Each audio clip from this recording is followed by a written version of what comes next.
All right. Hello, everybody.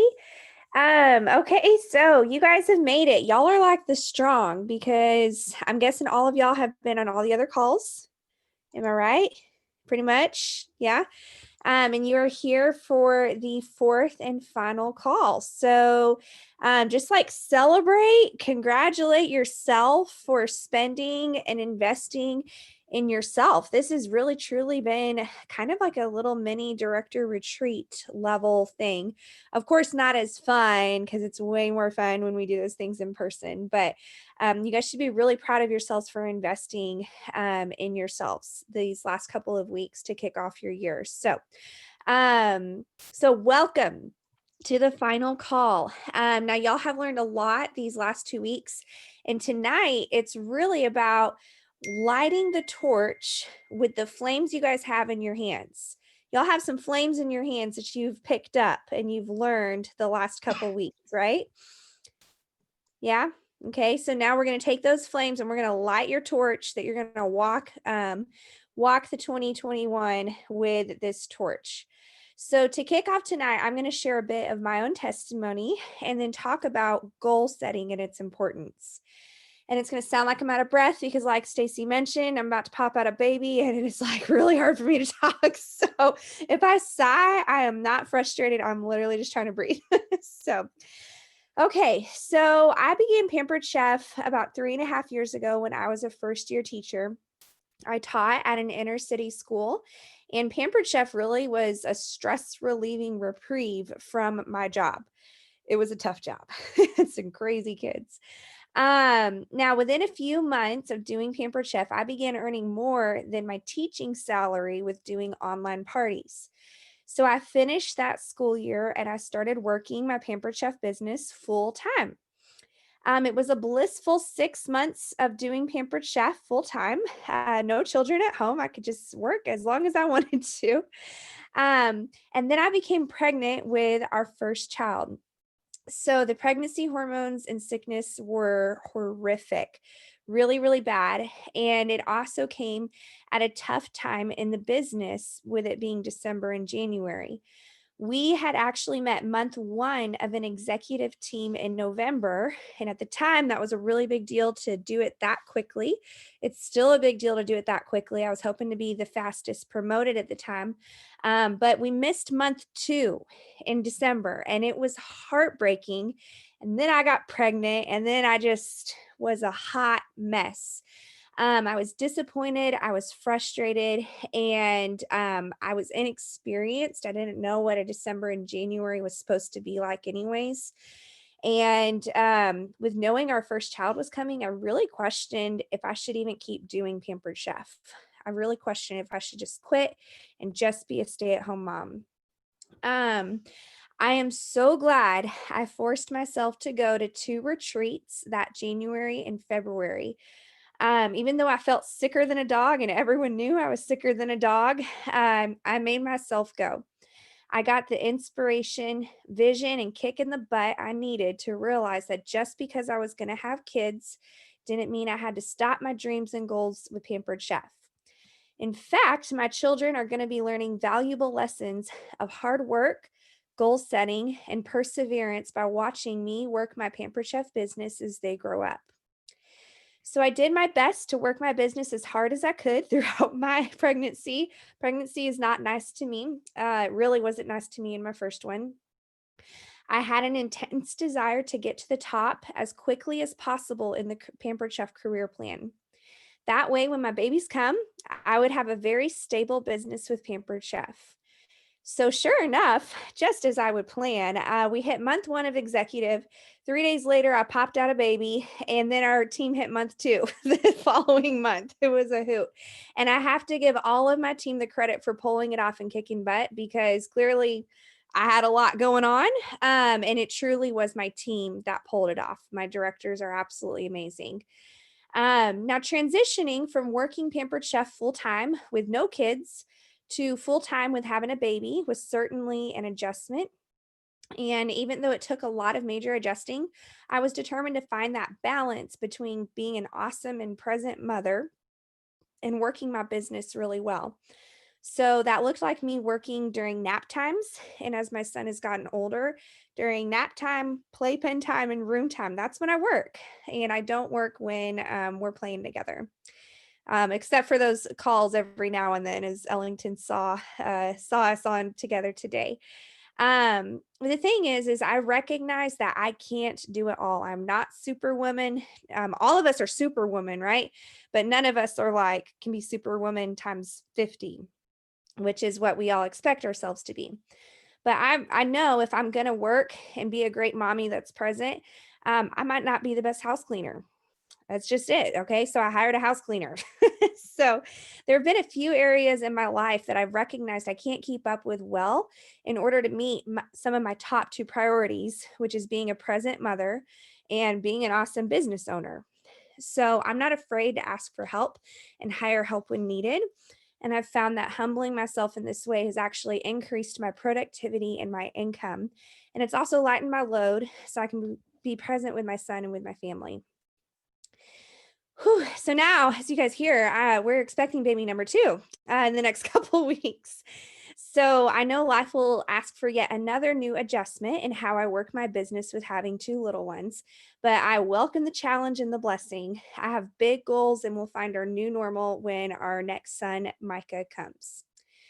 Now, a huge part of my story rolls back into goal setting.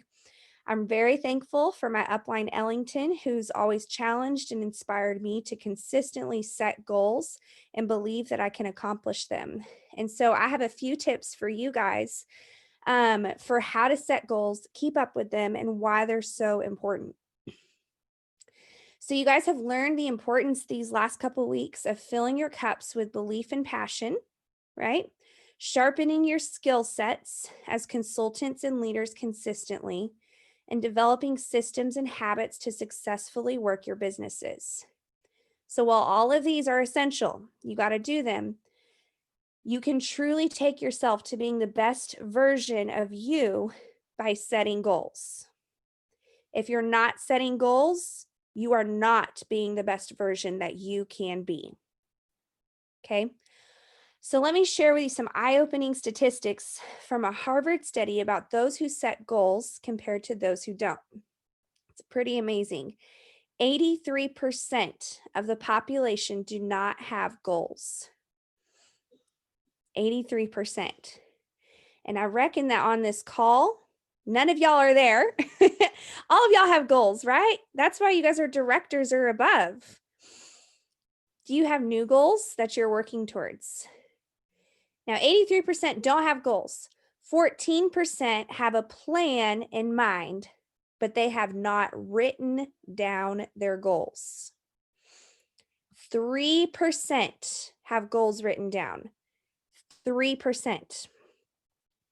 Now, this study went on to find that the 14% who have goals are 10 times more successful than those without goals. So even if you know what your goals are, you are automatically going to be 10 times more successful than if you don't even know what you're doing, if you don't have those goals. Now, the 3% with written goals are 3 times more successful than those 14% with unwritten goals. Most people are not getting what they want in their life because they're not writing down what it is they actually want.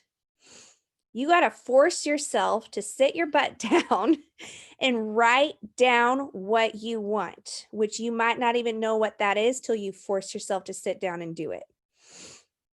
So my challenge to you all is you guys have learned a lot over the last couple of weeks, but if you don't take time to process what you've learned into the form of your goals, you're missing the boat. Don't you want to be in the 3%, the top 3%, the most successful people who reach and accomplish their goals and dreams simply by taking the time to write it down? Now, before you, excuse me, before y'all set numeric goals for your business, it's really important to write out your life goals for the year, because that is going to come down to your why. So what do you want to pay off? What do you want to save up for? What job do you want to quit? Who do you want to bless? Someone or an organization? What career title will you have of January 1st of next year? It's very important to have those things written down. So next, you guys are going to want to run goals for your business. A powerful piece of this is to review your numbers from last year to see your growth. Especially, we can all agree, the final quarter of 2020 was rough, right? But it's important to look at the overall growth from 2019 to 2020 to realize what incredible things you and your teams accomplished. And you should feel dang good about that and go live on your pages about the overall growth you guys had. So y'all know me, as from last night, I use Google Sheets to track each year's results using the prior year comparison report on Consultant Connection. I'm going to be sharing with you guys in the chat, and I'll share with your NEDs an empty copy of what I use each year to generate my numbers for my business. Now, please note that the numbers shared for how to multiply for your next year's goals can change. If you guys are going to set a stretch plus goal, which you'll see what that is in the Google sheet, and feel like you can do more, then just set it higher. All right. Don't limit yourself by what numbers are in there, especially if you're a new director and you've only been doing this 1 or 2 years. You can likely set goals that are even higher than what you would see in that Google sheet. Now, after I fill out the Google sheet, I input those numbers into a printable Canva where I can fill in results for each month and highlight the goals I reached and the ones I missed for my own accountability. This is really powerful to hold myself accountable to making adjustments for myself and my team as the year goes on. In any case, however you guys set your goals, even if you write them down on paper and you're not all Google sheet like, that's fine. But the important thing is that you write them down. You take that time to set them. You are so much more likely to achieve them if you write them down and regularly track them throughout the year. You guys are going to go so much farther in your business.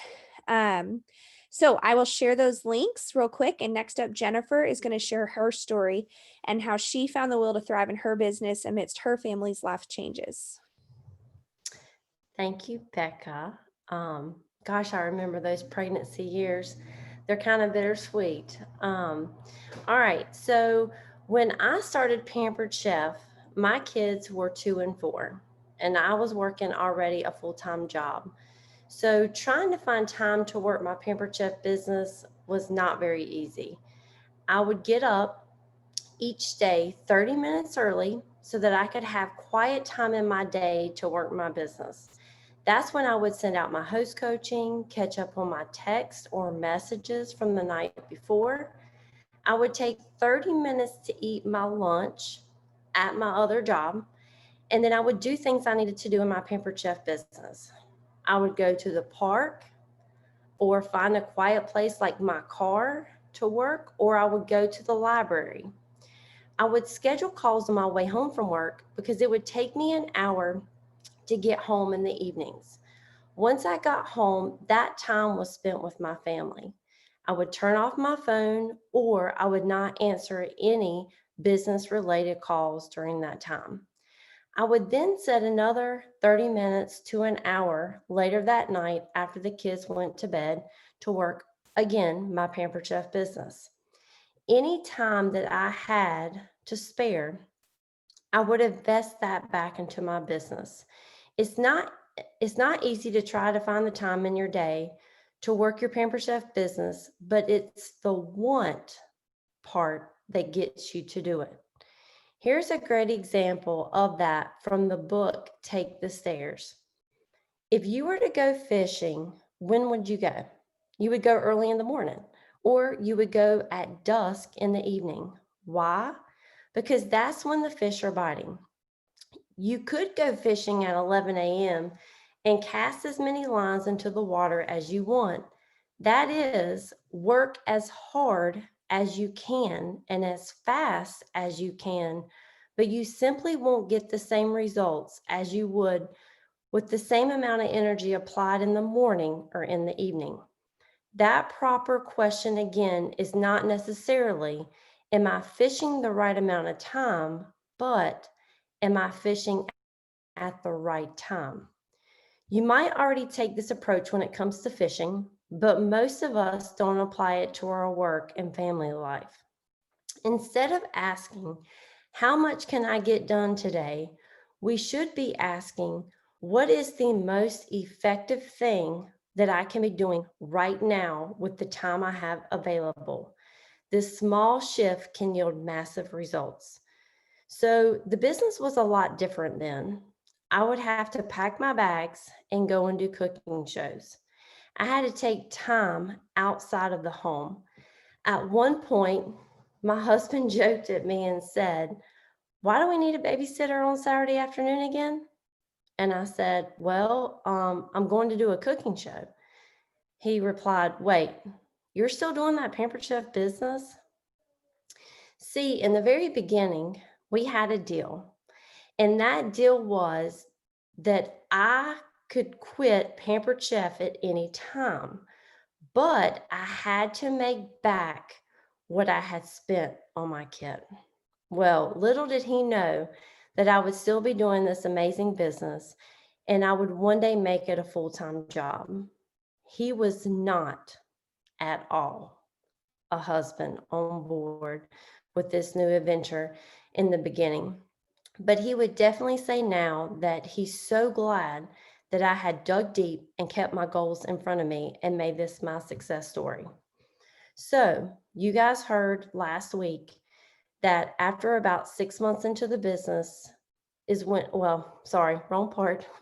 After about 6 months into the business is when the virtual parties became a huge hit. I could then do more parties in a week and the paychecks were getting bigger. It's then that I saw what this business could actually be for my family. Then, about a year into the business, I left my job of 16 years to pursue my Pampered Chef business full time. If I had not worked my business those months leading to me leaving, I would have not had the opportunity that I was given. I really felt that God had put this business there because He knew what was about to happen. But like I shared last week, the road wasn't always easy. All of these things could have easily pushed me away from pursuing my career with Pampered Chef, but instead I chose to not let it define me. That first year, we had sold our house and had moved. I had lost my baby brother to a drug overdose. 6 months later, I lost my grandfather to cancer. That following spring, the devil found a crack in my marriage that had almost resulted in a divorce. And then that following year, I lost my grandmother. In just a year and a half, I had lost three of the most important people in my life. I look back now and see how much this business has truly been a blessing to me. I had to have the will to work, the will to get up each day and do the things that I could control. So, what did I have to do? I had to get involved with trainings that our team had. I would attend retreats when offered, whether they were in person or now virtual. Anything I could do to help my business, I did it. Here again, I had to make sacrifices in my daily schedule to make these things work out. I quit having excuses on why I couldn't be on the calls or attend trainings that I knew that would help my business prosper. Now, let me ask you this. If you wanted to go hang out with a friend or have dinner with them, or go and get your hair done, or go and get that massage, you would make every effort to be there, right? The same should apply to your business. Sometimes the mom or the wife guilt would set in. I need to be there for my kids. Who's going to take the kids to school? Who's going to pick them up? Who's going to tuck them into bed at night? Or make sure that they have clean clothes to wear the next day? Oh gosh, what will my husband do while I'm not there? How will the house look when I return home? I can tell you one thing. It was never as clean as I would have wanted it, but the kids were fed, bathed, clothed, and tucked into their beds. As a mom, we feel like it's our duties to be the housekeeper, the cook, the chauffeur, the referee, the mentor, etc. And having a successful business sometimes is the last thing on our minds because we let fear and failure set in. I knew at an early age that I wanted to be a career mom. I was not cut out to be a stay-at-home mom. Actually, after I left my job of 16 years to do this full time, I was scared to death. It took some time to adjust, and after I got over the scared part, it was time to get to work. I wanted things for my family that I didn't have growing up as a child. I never wanted us to have to worry about how we were going to pay our mortgage or what would happen if we had an unexpected expense come up. Those goals that I had set were the pavement to the road, that I wanted to travel, and nothing was getting in my way. So let me share with you how do you get will and what it is made of. Did you know that will is a muscle that we need to nurture and develop? Here are 4 ways to become more aware of your own will and how to make it strong and well defined. Number 1, you need to have self-confidence. A direct correlation with will is the belief that what you think or do matters. Next, you need to have the desire. Willpower is easily associated with desire. Think about it like this. Desire is the fuel that prospers will, because let's face it, if you want something, it's much easier to put in the effort and the work. Number 3 is ability. Will and ability go hand in hand. And last but not least is perseverance. It's easy to think about willpower as being directly connected to perseverance, that dog trait of not giving up, of getting up even when you don't want to, of showing up when you're afraid. So before I turn it over to Stacy, I want to share with you guys this quote that seems really fitting for this call. I love this quote by Roy Vaden. Success is never owned. It is rented, and the rent is due every day. The only question now is, am I willing to pay the price that is greater than everyone else?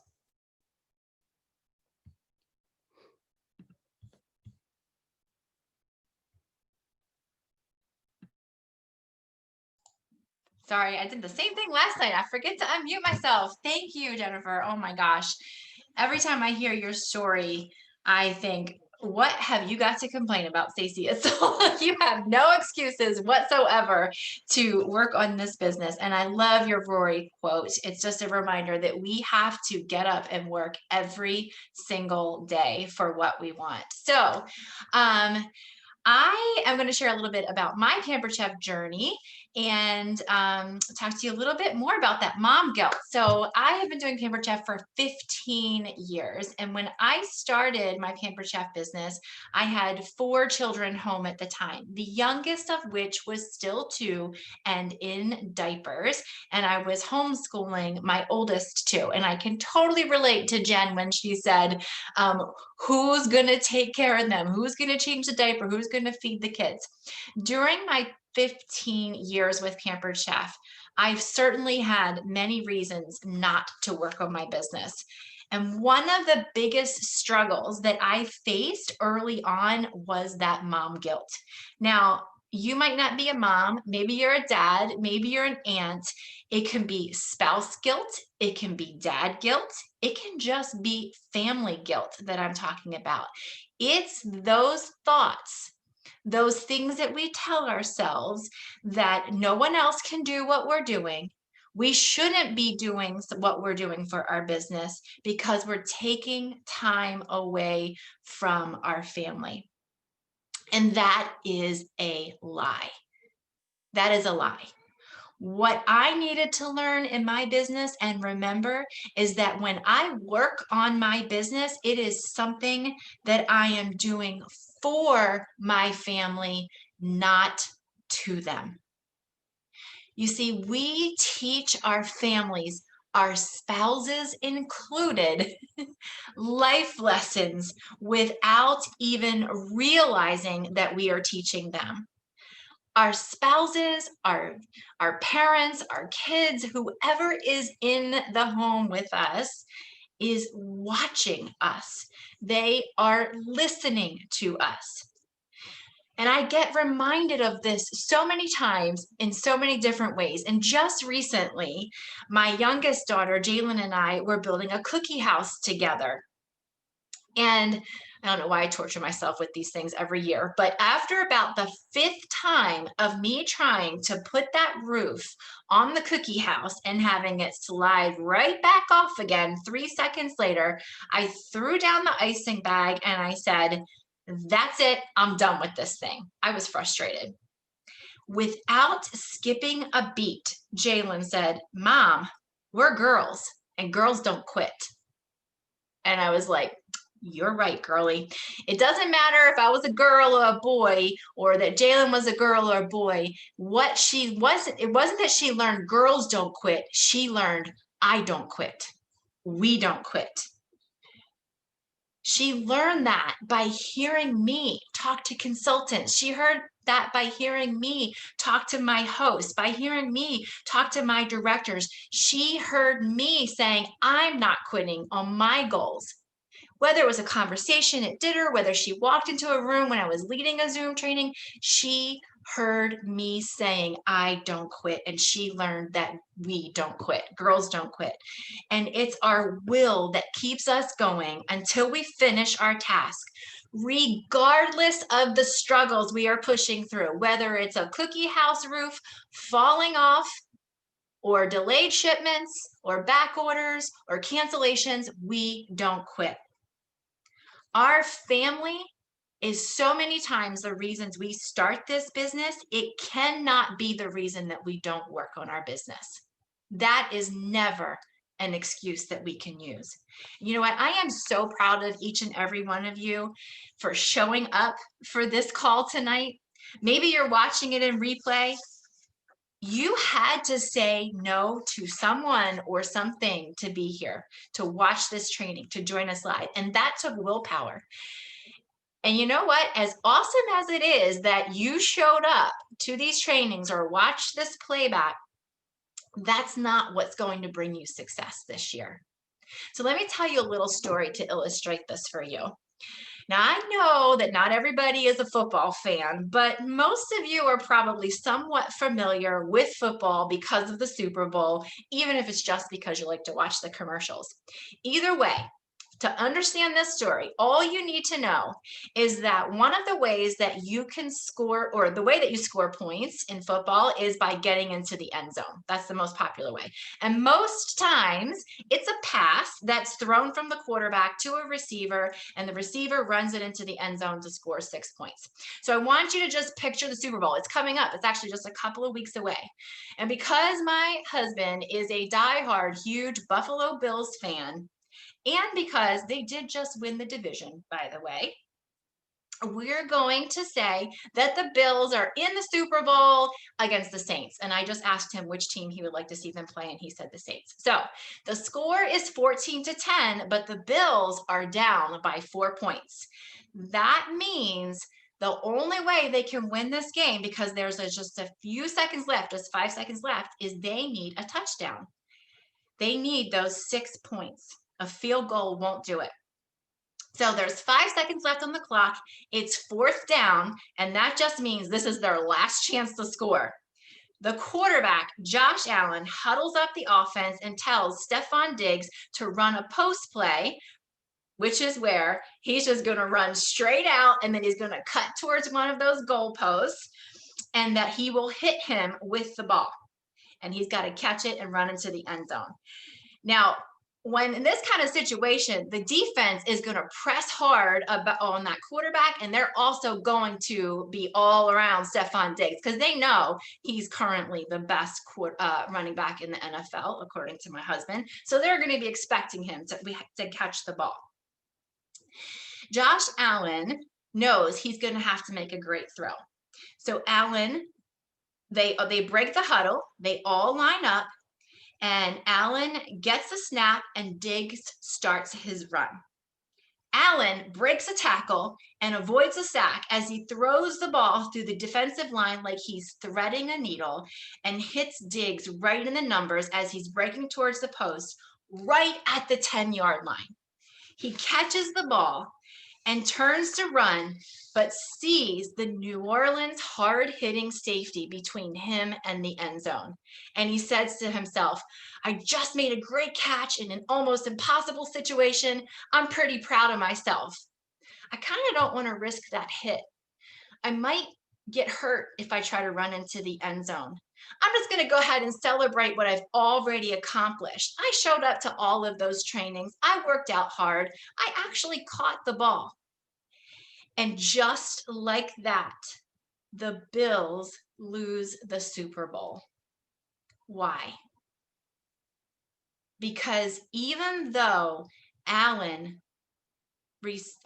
Diggs received the ball from the quarterback, he didn't respond by running into the end zone. You see, it didn't matter, according to my husband, that Diggs is currently, I have to say this again for him, the best receiver in the NFL. Receiving balls doesn't win the game. Willing yourself to run into the end zone. I see that, Go Saints, in the chat. I'm just going to ignore that. Willing yourself to run into the end zone is what wins the game. Just like players show up to practices, memorize plays, exercise religiously, and just like we show up to training, work on our skills, and create systems with good habits, that's not what wins our business. That's not how they win their ball games. There are always going to be areas of our business that we need to improve and grow. It's not your abilities that make you successful. It's your willingness to do the work that will make you successful. Mike Tomlinson, coach of the Steelers, said this great quote, "It's not what you're capable of, it's what you're willing to do." I know plenty of people that are capable. I know fewer who are willing. How willing are you? Willpower is powerful. Ask yourself what you're going to be willing to do in 2021. How hard are you willing to work this year? Are you willing to give your absolute best no matter what? Are you willing to keep going even when you think you can't go any further? Are you willing to keep moving and not quit until you've got nothing left to give? You are the most influential person on your team. If you aren't willing, chances are your team isn't willing either. Is it going to be easy? Nope. It wasn't easy for Jennifer. It wasn't easy for Becca.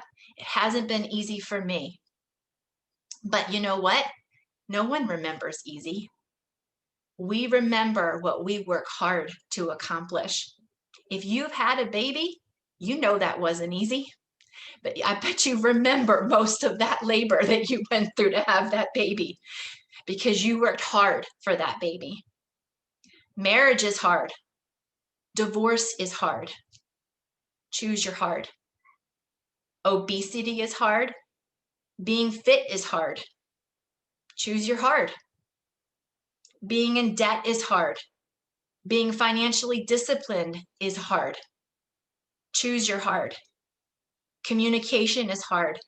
Not communicating is hard. Choose your hard.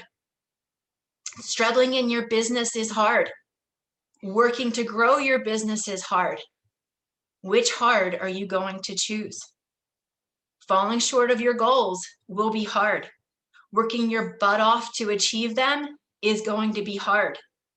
Which hard do you want? Life will never be easy. It's always going to be hard, but we get to choose our hard. Choose wisely. And if you're wondering, is it worth it? Is it really worth it? I'm going to tell you it's worth it, because through your Pamper Chef business, you will achieve things far greater than you yourself alone can begin to imagine for yourself in this moment today. When you know your purpose in life, what you were made for, you can find a way to work your business to help you fulfill that purpose, no matter what it is. You're going to be teaching life lessons to your children, inspiring your family members to never give up on their dreams and goals, giving back to your community, building others up, serving them, helping them to achieve their dreams and goals. Let's rewrite that Super Bowl story.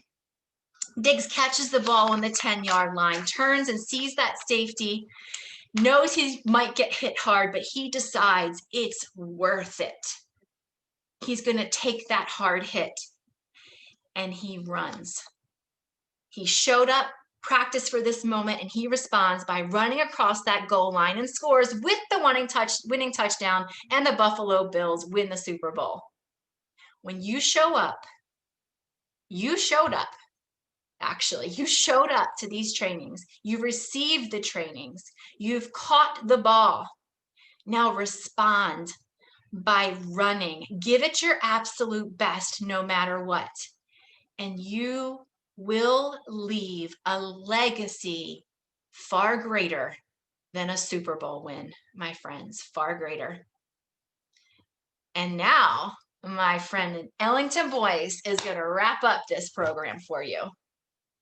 Woo woo, girl, you got me almost becoming a Buffalo Bills fan, and I'm a Dallas fan.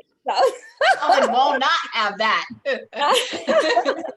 Amazing job. So first, you guys, before I get started, I just want to give a huge shout out to Becca, to Jen, and to Stacy for all of the awesome information and testimonies that they shared with each of us tonight.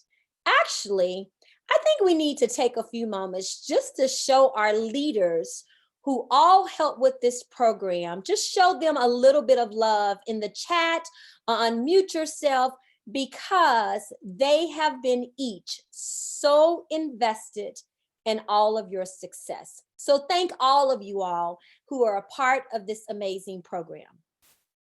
So as we get ready to come to the end of this Reunite Your Fire program, and we've kicked off a new year, my hopes is that each of you are motivated, determined, excited, more than ever before to make great things happen in 2021.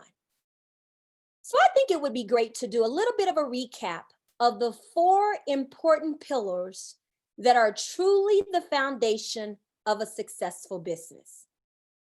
As each of you travel on this road to success, you must have an unwavering belief in the company, in our products, in the business opportunity, and most importantly, an unwavering belief in yourself.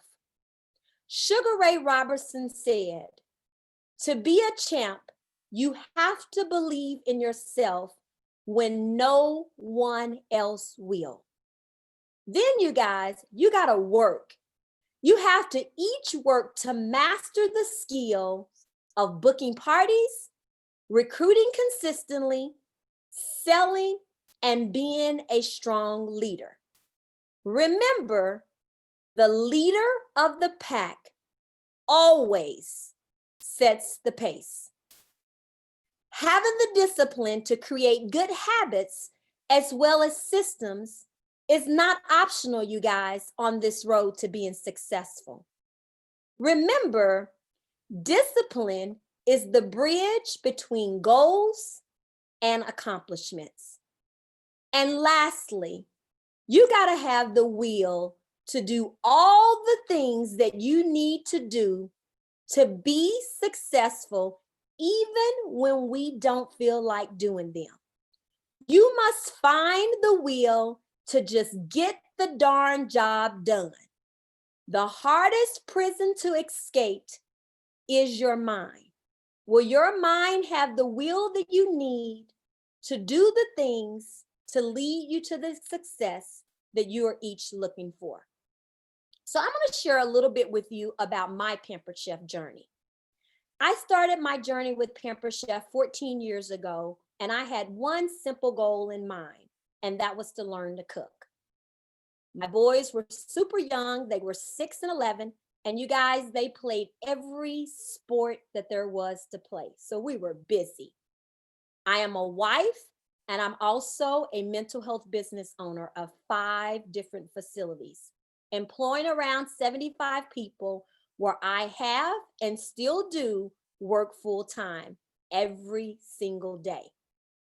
After a very short period of time in the business, I began to realize that this business was so much more than learning to cook. I wanted more. Actually, I wanted it all. I literally wanted everything that this company had to offer. I wanted to earn the trips. I honestly wanted bigger paydays. I wanted to reach the highest level that was possible to earn. And the best part about it is, I wanted to bring a whole lot of people to the top with me. So I had to ask myself, did I even feel like it was possible to run a successful business, mental health business, and to have a successful Pampered Chef business at the level that I was personally looking for? For me, the answer was yes. Has this journey been easy for me? That wouldn't just be a no, that would be a hell no. But I can honestly say it has been so worth it. Now you may be wondering, how did I do it? So here's the answer to that question, and it's pretty simple for me. I did it because I had the belief and the passion in the company, in the products, in the business that I was offering, and most importantly, I've always had that confidence in myself. I had the confidence that I needed to get me where I wanted to go. I also worked my butt off. I worked my butt off to develop the necessary skills to succeed in the business, not only to succeed, but to succeed at a high level. I did all the things that the successful people, the most successful people in this business were doing. And I did them over and over and over again. I did them over and over again until they became a habit of my business. I implemented systems to put my organization on the path that I knew we wanted to be on. And lastly, I had the will, no matter what, to get the job done.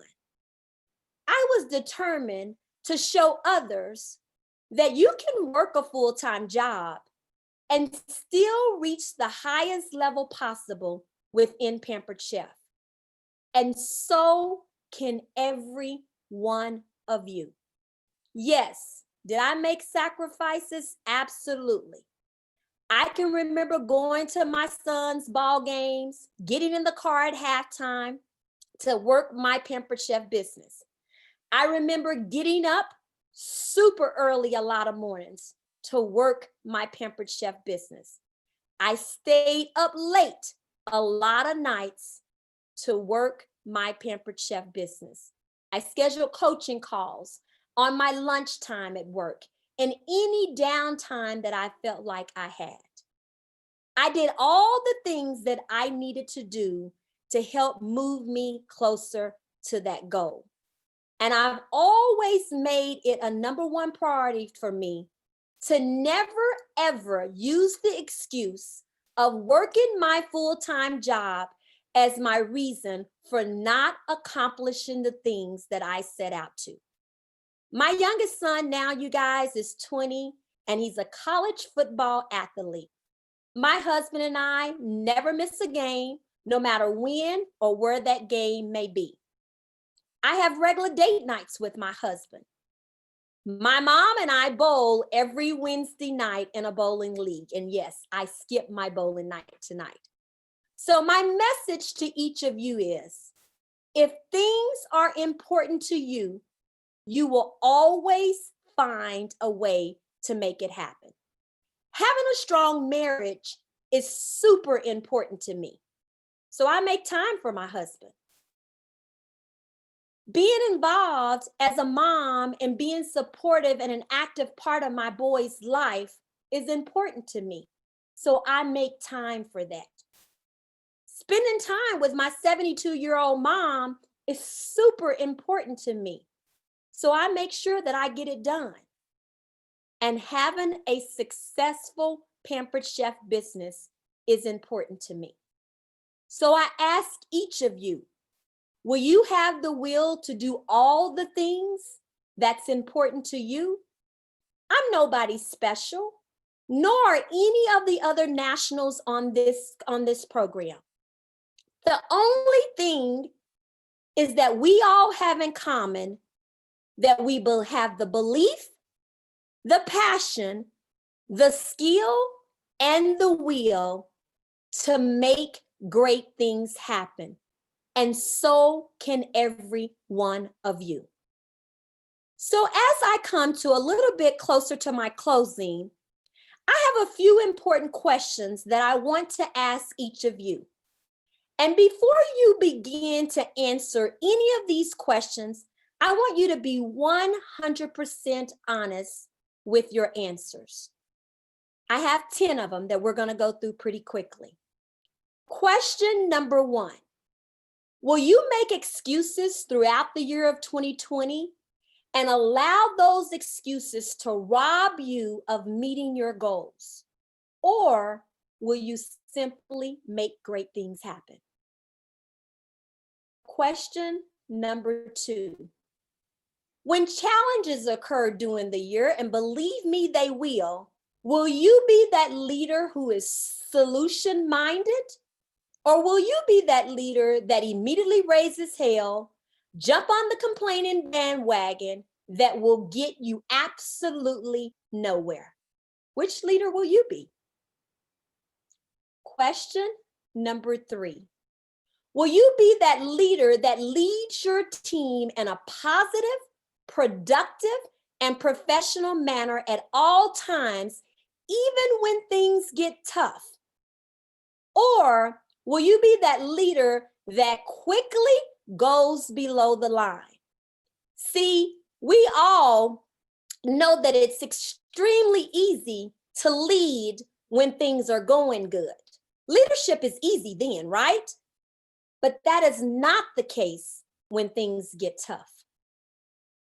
Number 4, will you be that leader who will be a motivator, or will you be a manipulator? Number 5, will you be that leader that teaches your team to have grit, to work hard, and to never give up? Or will you be that leader that teaches your team that throwing in the towel is simply okay?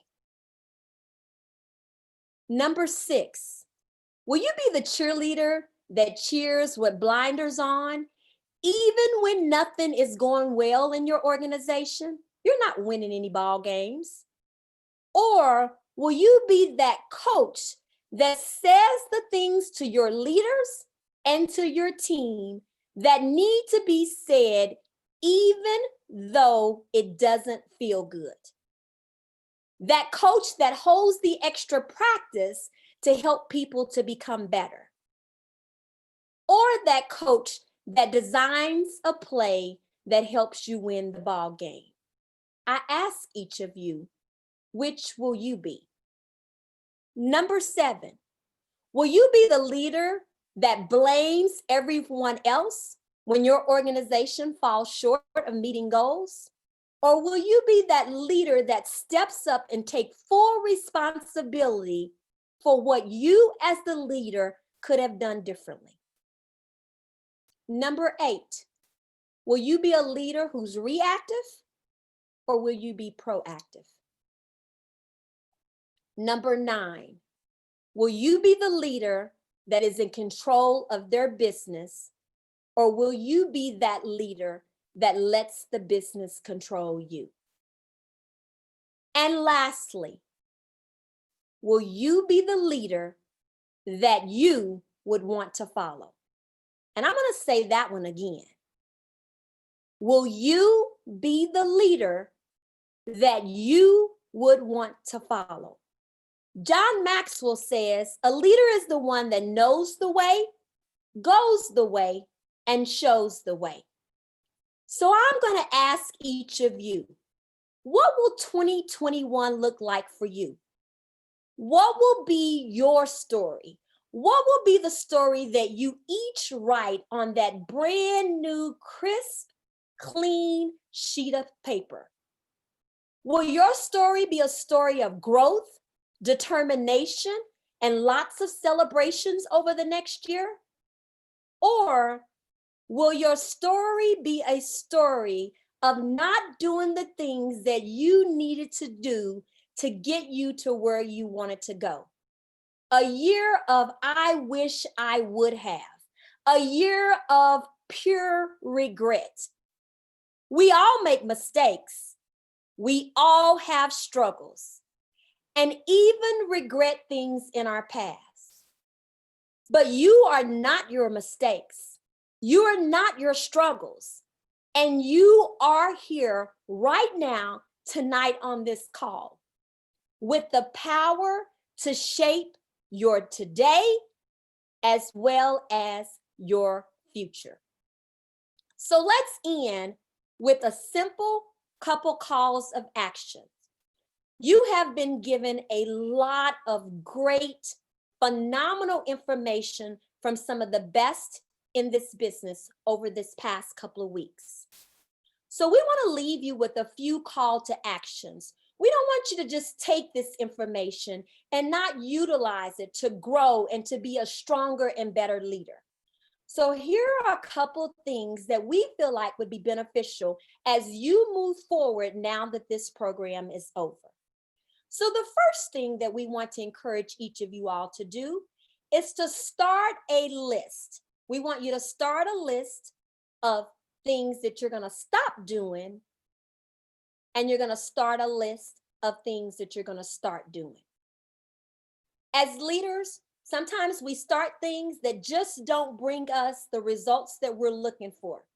As leaders, sometimes we invest a lot of time and energy, but don't get the return that we were hoping for.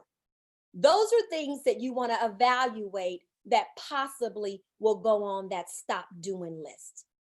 Then you got lots of great information that you heard these last 2 weeks. What things will you start doing to lead your team to the success that we are all looking for? So that's your first call to action. Your second call to action is we're going to use the word ACT, A-C-T. We're going to look at A, apply, C, change, T, teach.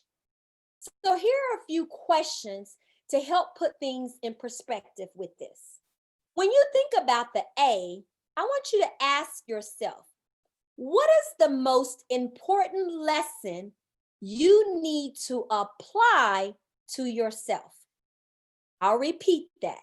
What is the most important lesson you need to apply to yourself? The C, what is the most important thing you need to change in your life? And lastly, what is the most important thing you need to teach others? So here are a couple simple call to actions to help begin to move you in the direction that we are all looking to go, and that's on that road of success. So you guys, the ball is now in your court. So I ask each of you, what will you do with it? None of us can control that. Only you can. Only each of you get to control your destination with this business, where you will be sitting this time in 2022. Go be the amazing leaders that you each are. So we're going to open it up right now, you guys, to entertain any questions that any of you all may have. What did I just do?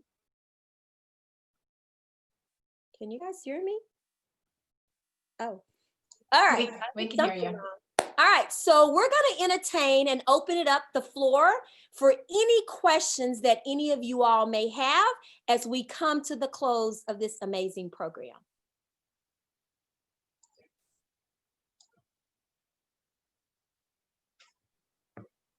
Anybody? Okay, y'all are wearing me. I don't know if that's a good thing or not. I've got one for you. All right, that makes me feel better. Take it away. I have a very new team. Most of my consultants are just in the last few months, and a lot of them are struggling with getting bookings because they haven't been able to get out of their friends group. How do I get them out of that and to be able to, because I only have one out of my 8 consultants who has actually even qualified this month so far. And she's the only one who's had a party this month so far. So I'm like, we need to get this moving. I'll jump in and say the first thing that pops into my head is you need a new team. That's part of the problem.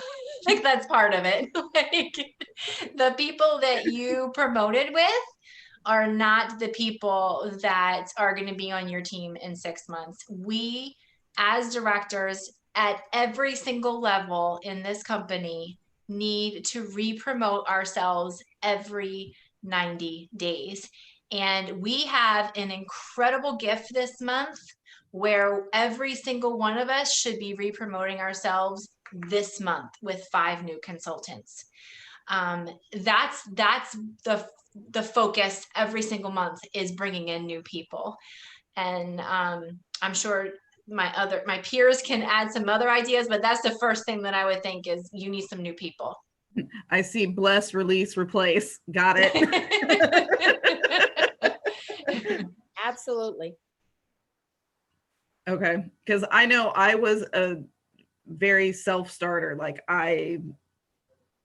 Steve wasn't holding my hand through this because our times just don't match up. So I honestly didn't get to talk to him much. Mm-hmm. And so I'm like, what am I doing? But I feel better that I'm not like letting them down. Okay. I have a question. And kind of piggybacking off what she said about being a self-starter. When I joined, I felt I was a self-starter. I went in and dug around and poked around Consultants Corner and did all the things. And I recruited 2 other girls who were completely self-starters. One of them is a director right now. I have trouble with the ones who are not self-starters, but I see the potential in them. And so I don't do well with training people who are not self-starters, but have that potential. So I feel like I'm kind of failing there. How can I improve on that? Or what do I do? What kind of support could I get to kind of help me help them? Because that's an area that I need to grow in, clearly. So let me make sure that I'm clear on what you're asking. Is the question that you're trying to become better in the category of motivating people to want more in the business? Is that what you're asking? Well, just for new consultants, I guess I have a problem, like I struggle with like onboarding. Just because, like I said, I did it kind of self-starting, and some of my other girls self-started, and some of the other people that kind of fell off, they when I promoted, they're not doing anything anymore. So I moved on with the rest of my team. But now that I signed up 2 girls this past couple of weeks, and I feel like I'm failing them because I kind of don't know how to teach self-starters. I mean, people who are not self-starters. Yeah. So Trish, I would say the first thing to be successful, you have to have a system in place to onboard new consultants, no matter what that system looks like, whether it's something that your organization is doing, whether it's something that you develop for yourself. And I think when I think about onboarding new consultants, the first things come to mind is they know nothing but what you tell them. So set the expectations, not at minimums for those individuals. So really stress 4 parties per week, no matter what, and how that leads to successful consultants, the most successful consultants, that's what they're doing. Really promote everything that the company gives to individuals in their first 90 days of business. You have to paint the picture and create the desire for them to want to go for that. And then you teach them to work their business smarter, not harder, right from the very start. You help them understand that they don't need to have the business figured out to start adding team members. It's going to be a partnership with you to support them in that process. So those are the biggest, in my opinion, and the other leaders may have some additional things. But I think if you are just developing a new way to do your new consultant trainings, I think you focus on 4 parties per week, no matter what, teaching them how to book parties, okay, how to support that. You focus on working their business smarter, not harder. I have them on my new consultant trainings to make a list of 5 people right on the call, and I challenge them to reach out to them in 72 hours.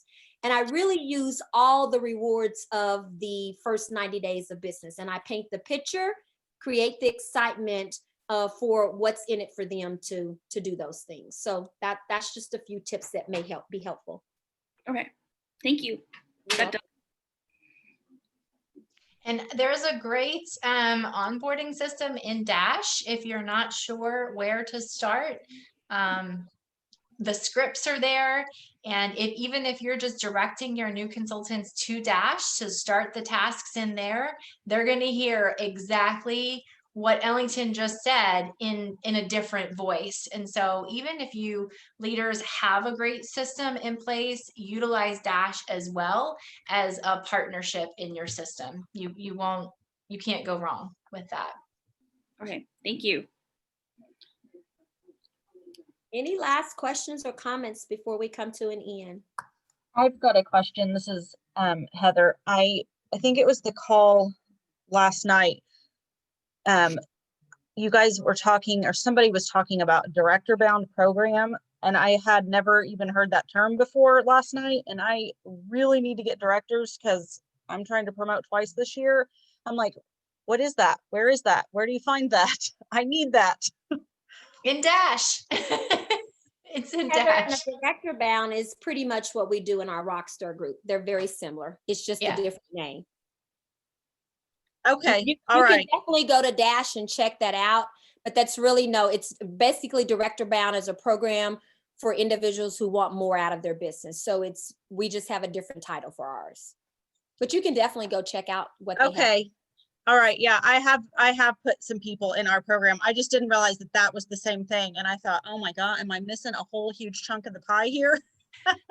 Thank you. Any other comments? All right, you guys. Well, thank you for showing up, being on the calls, being present, investing in your business, investing in being a better leader. And we just want to encourage you all to take the information that you've learned, that you've heard, put it in your tool belt and begin to implement that as a part of your business. Go make 2021 great. Have that belief, develop that skill, have that wheel, do all the things that you need to do to lead you to where you each want to go. So leaders, do you guys, anybody else, any of the nationals, any Ds have anything? Go Yay. score, team. Go Go score. Touchdown, touchdown. That's exactly right.